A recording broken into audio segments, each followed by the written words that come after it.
Intetho yohlahlo lwabiwo-mali yaphakathi enyakeni, i-MTBS, yenziwa kwimeko uqoqosho lijongene nemingeni eliqela, njengoqoqosho lwehlabathi elicothayo neemeko zezimali eziye ziba nzima. Ziphezulu iindleko zokuphila njengoko amaxabiso okutya nepetroli ephezulu esenziwa nayimfazwe ese-Ukraine. Oosoqoqosho baqikelela ukuba iza kuba phezulu ingeniso ngaphezu koqikelelo lohlahlo lwabiwo-mali lwangoFebruwari. Should be prudent and plan for low and sustained low economic growth.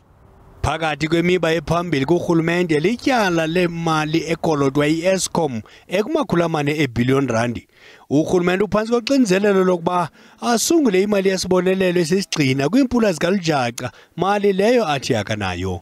Kwelinye icala neemanyano zabasebenzi bakarhulumente zifuna uchatha kwimivuzo. On the expense side, unfortunately, it's been tough. The big ones there, like you've mentioned, is the wage bill. Amaqondo aphezulu etyala nokuhlawulwa kwalo yingxaki engayindawo. We think that debt and deficit ratios will come out significantly lower than we previously forecast. This obviously is a move towards fiscal consolidation for South Africa, and also, of course, as well, will affect the next couple of years as well. Oosoqoqosho bathi ukuba urhulumente usungule iinkqubo zohlengahlengiso ezifana nokuphosa umrhaja ngenelele ekuvelisweni kombane njengoko kubhengeziwe, lungakho uhlumo kuqoqosho, nto leyo inganceda ukudala umehluko kwimingeni yezentlalo noqoqosho kweli.